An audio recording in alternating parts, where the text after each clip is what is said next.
Guys আপনাদের একটা ল্যাটকানো ভ্যাটকানো recipe share করি। তো প্রথমে 3টা জাম্বো মার্কা আলু সিদ্ধ করতে দিবেন, তারপরে চিরা ধুয়ে নিয়ে ভিজাতে দিবেন, তারপরে আলুগুলো সিদ্ধ হয়ে গেলে আলুর মধ্যে পেঁয়াজ মরিচ কুচি দিয়ে দিবেন, আর এখানে একটা পাউরুটি ভিজিয়ে নিয়ে দিয়ে দিবেন, সাথে কিছু লেটুস পাতা পুদিনা পাতা পেঁয়াজ কুলি আর আদা কুচি রসুন কুচি দিয়ে দিবেন। তারপরে বেসন দিয়ে দিবেন, আদা বাটা রসুন বাটা নুন হলুদের গুঁড়া জিরার গুঁড়া গরম মশলার গুঁড়া ধনিয়া গুঁড়া মরিচের গুঁড়া সব রকমের গুঁড়া দিয়ে যেমন একটু চাট মশলা দিয়ে দিবেন, দিয়ে সুন্দর করে এই যে চিরা ভেজানোটা এটাও দিয়ে দেবেন। দেওয়ার পরে এক পরিষ্কার করে মেখে নিয়ে এরকম গোল করে নেবেন, আর সঙ্গে একটু চিজ কেটে নেবেন। তারপরে এই বলগুলোর মধ্যে চিজগুলো ঢুকাই সুন্দর করে প্রথমে না ঢোকার সেভ করবেন, পরে ভালো না এরম হবে না, তখন একটু চ্যাপটাই নিলাম। এইভাবে সেভ করে এখন এটা একটু চাইলে ডিপে রাখে দেওয়া যায়, আর চাইলে ডুবো তেলে ভেজে নেওয়া যায়। করছিলাম কি ডুবো তেলে ভেজতে গেছি, আর যেমনি ভাজতে গেছি দেখিতে সবগুলো লটকায় যাচ্ছে।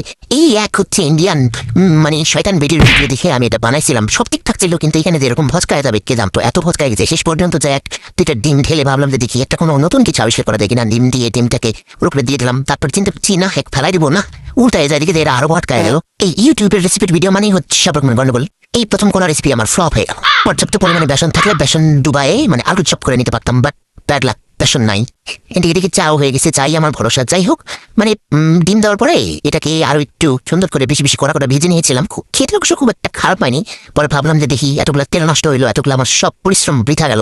এই খেয়ে দেখি, পরে ভাবলাম একা কেন খাবো, সবাইকে নিয়ে খাই। পেট খারাপ হলে সবার হবে, আমার কেনা একা হবে। তারপরে সবাই মিলে বসে গেলাম খেয়ে দেখি যে না সবাই তো সস দিয়ে একবারে সেই মারা মারতেছে, এত স্বাদ হয়েছে। খারাপ হয়নি, আমার হাতে রান্না মনে স্বাদ, খারাপের কোনো অপশনই নাই। মনে চিন্তা করতেছি শয়তান ইন্ডিয়ান বেডিক যদি আমি পাই, ওকে আমি সেই গুম করে কি চুলখানি একটা রেসিপি বানায় ছেড়ে দিছে ফেসবুকে, ইউটিউবে।